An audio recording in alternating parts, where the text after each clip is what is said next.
I'm Emily Epp, Manager of Communications at the Cariboo Regional District. I'm here with Natasha from the Cariboo Fire Center to give you an update for today, August the 13th. Before Natasha gets into her fire update, I'm going to give a brief summary about the changes to the Cariboo Regional District's orders and alerts that happened yesterday, Saturday, August 12th. Yesterday, the CRD issued 2 new evacuation alerts as well as 4 new evacuation orders.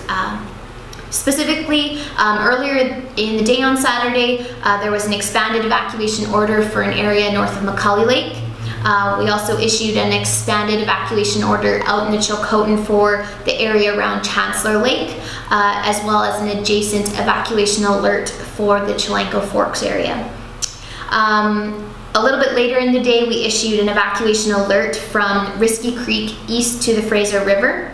Then over the course of the evening, there were some changes to orders and alerts for the area from Alexis Creek to Risky Creek, and as a result, that area is now on an evacuation order due to the Hanceville fire. That affected about 186 people, and they were evacuated to Williams Lake. As well, yesterday evening, an evacuation order was issued for the Canim Lake area due to some new fires out there due to lightning, and then a subsequent evacuation order, that evacuation order was expanded to include Hawkins Lake as well, and that affected about 550 people who were evacuated to 100 Mile and Kamloops. So that kind of summarizes the changes yesterday at the Cariboo Regional District. Currently in total, we have 9 evacuation alerts and 16 evacuation orders across the Cariboo region. So Natasha, can you give us a bit of an update on the weather and fire activity yesterday? Yeah, sure. Thanks, Emily. So just to reintroduce myself, I'm Natasha Brzezinski, Information Officer stationed here in Williams Lake. I'll start just by giving a brief overview of what happened yesterday with the cold front that we have been expecting for the last several days. High winds were seen across the Cariboo Fire Center yesterday due to the incoming cold front and the weather shift, and this fueled extreme fire behavior on many of the fires across the Cariboo Fire Center. When we do see extreme fire behavior, such as this kind of fire we saw last night, it really is a force of nature, and suppression efforts are ineffective. So the focus of the BC Wildfire Service shifts to ensuring responder and public safety, and as well as protecting values when it's safe for our responders to do so. I do encourage everyone to take a look at the BC Wildfire Service Facebook page. We do have a video there posted today showing some fire behavior last night, just to give everyone an idea of what it really looked like out there last night, and just sort of the seriousness of the situation. An increase in fire behavior was seen on a number of areas on the Hanceville fire yesterday, and this is what prompted the evacuation order there last night, as Emily mentioned, as well as the temporary closure of Highway 20, just to ensure that no one was caught in the highway on a bad spot when the fire was active around the highway. To give an overview of what the Cariboo Fire Center has seen so far this summer, we're currently sitting at 243 fires since April 1st that have burned 518,000 hectares.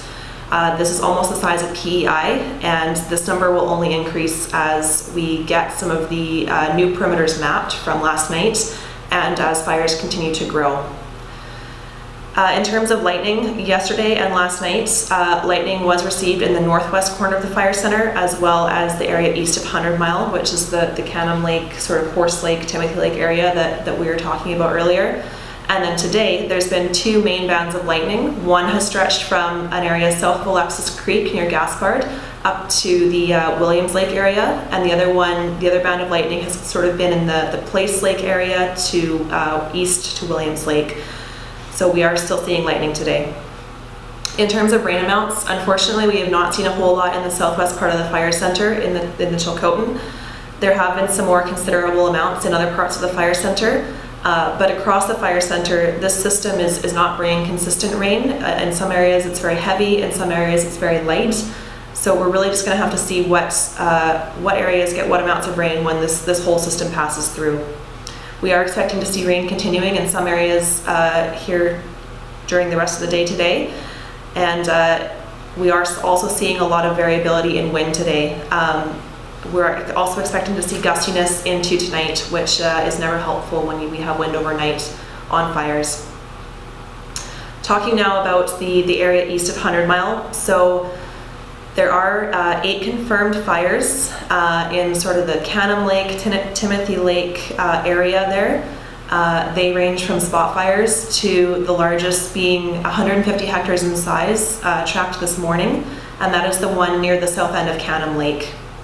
A combination of crews and helicopters are working generally on fires in this area today.